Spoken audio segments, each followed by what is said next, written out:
오늘 저에게 주신 하나님의 말씀은 신약성경 마태복음 10장 39절 말씀입니다. 다 찾으셨으면 저희 함께 봉독하겠습니다. 자기 목숨을 얻는 자는 잃을 것이요 나를 위하여 자기 목숨을 잃는 자는 얻으리라. 아멘. 기도하겠습니다.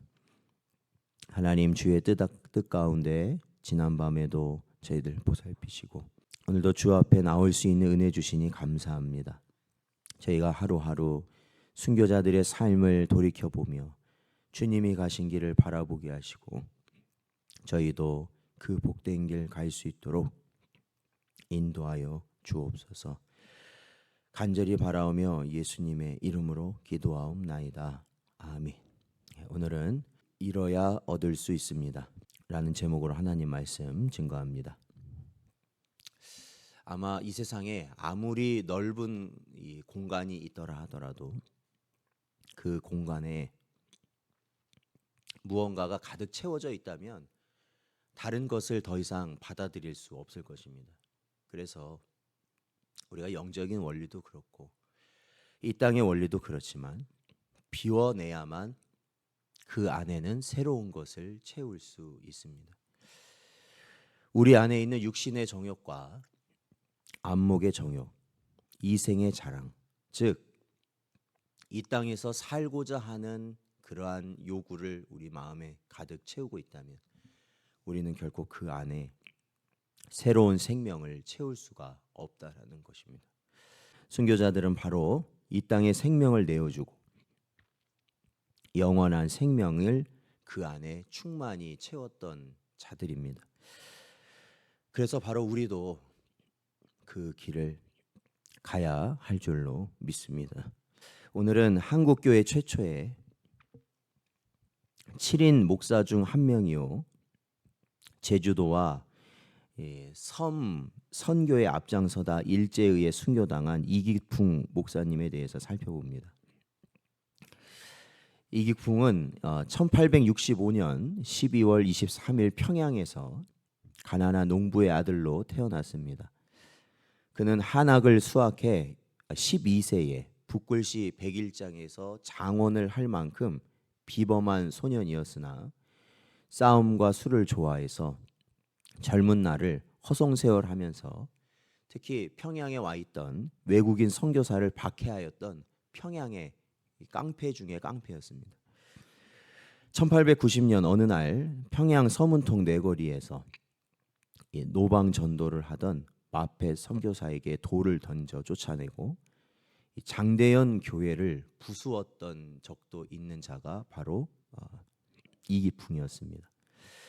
그러나 이기풍은 30세에 청일 전쟁으로 피폐해진 평양 거리에서 스왈른 선교사를 만나 예수님에 대한 복음을 듣고 회개하고 마펫 선교사를 찾아가 지난날 자신의 잘못을 고백하고 용서를 구했습니다. 이 스왈른 선교사 역시 장로교 선교사로 당시에 활동하던 선교사였고 오늘 저희가 아까 불렀던 326장을 작사하였던 선교사입니다. 그래서 1894년 이기풍은 스왈른 선교사에게 세례를 받고 기독교에 입교한 후 1898년부터 1901년까지 매서인으로 함경도를 순회하면서 복음을 전파했습니다.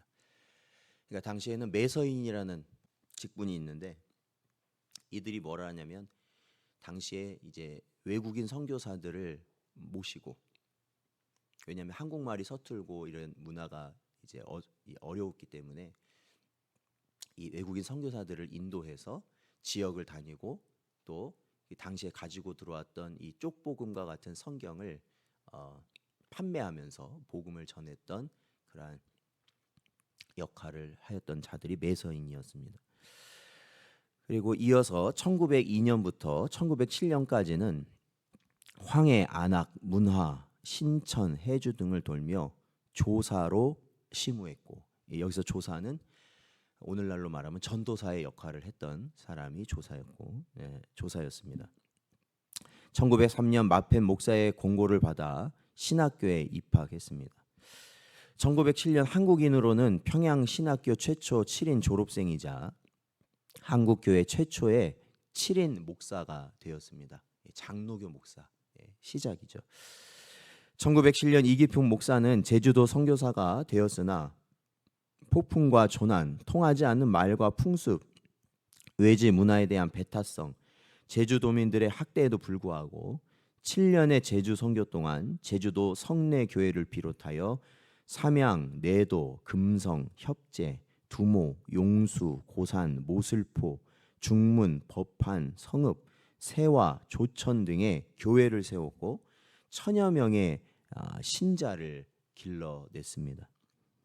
1918년 3월 광주 북문안 교회 당회장으로 부임하여 교회를 부흥시키던 중 1920년에는 전남 노회장이 당선되었고 1921년에는 총회 제10대 총회장에 당선되었습니다.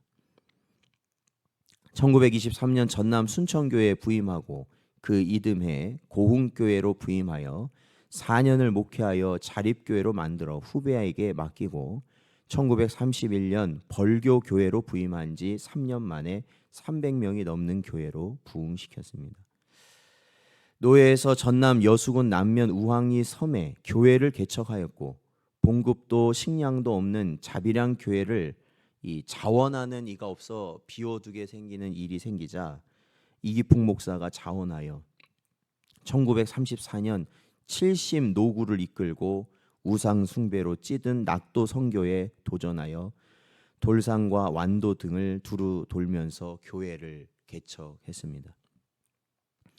이기풍 목사는 은퇴를 해야 하는 나이에도 목회자가 부족한 시골 교회 사정으로 여수 작은 교회에서 목회를 하고 있었는데 1936년부터 신사 참배를 결사적으로 거부하였던 일에 앞장서게 됩니다.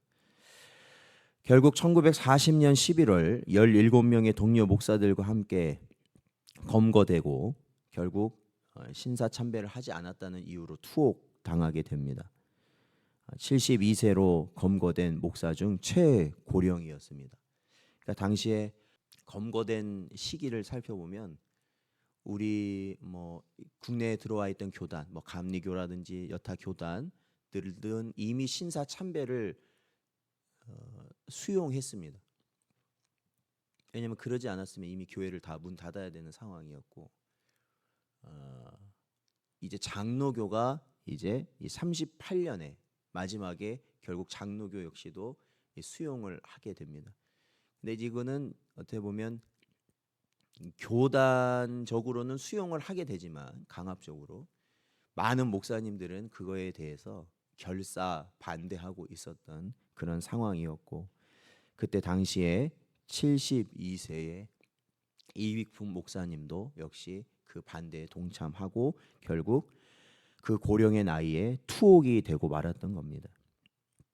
배교를 거부하고 온갖 고물을 받다가 건강을 잃어 투옥 2년 만에 이제 거의 죽게 되어 있던 상황에서 병 보석을 받긴 하였지만 일주일 후인 1942년 6월 20일에 순교를 맞이하게 되었던 것입니다. 사랑하는 성도 여러분, 사실은 우리는 이 땅을 살면서 많은 것을 채우려고 사는 것 같지만 정작 우리의 삶을 보면 비워내는 삶을 살 수밖에 없습니다. 그렇죠? 우리가 다 그런 말 하잖아요. 예전 같지 않다. 그런 말 하지 않습니까? 그게 뭐냐? 비워내고 있다라는 거거든요. 그런데 그렇게 비워내는데도 불구하고 우리가 어떻습니까? 그 비워낸 자리에 영원한 것을 우리가 담아야 됨에도 불구하고 비워내면 비워낼수록 더 많은 세상의 것을 거기에 담으려고 하는 것이 우리 인생들이라는 겁니다. 즉 살려고 바둥바둥 거리는 거죠. 그러나 이러할 때 우리는 무엇을 바라봐야겠습니까? 앞서가신 주님 바라봐야 되는 것이고 또한 앞서가신 우리 믿음의 선진들과 순교자들의 모습을 바라보면서 영원한 생명을 우리 안에 채우기 위해 우리는 더욱 힘써야 하는 것입니다. 오늘도 저에게 주신 이 말씀을 마음에 잘 새기시고 오늘 하루도 주 안에서 오직 참된 길을 갈 수 있는 여러분 되시기를 주의 이름으로 축원드립니다.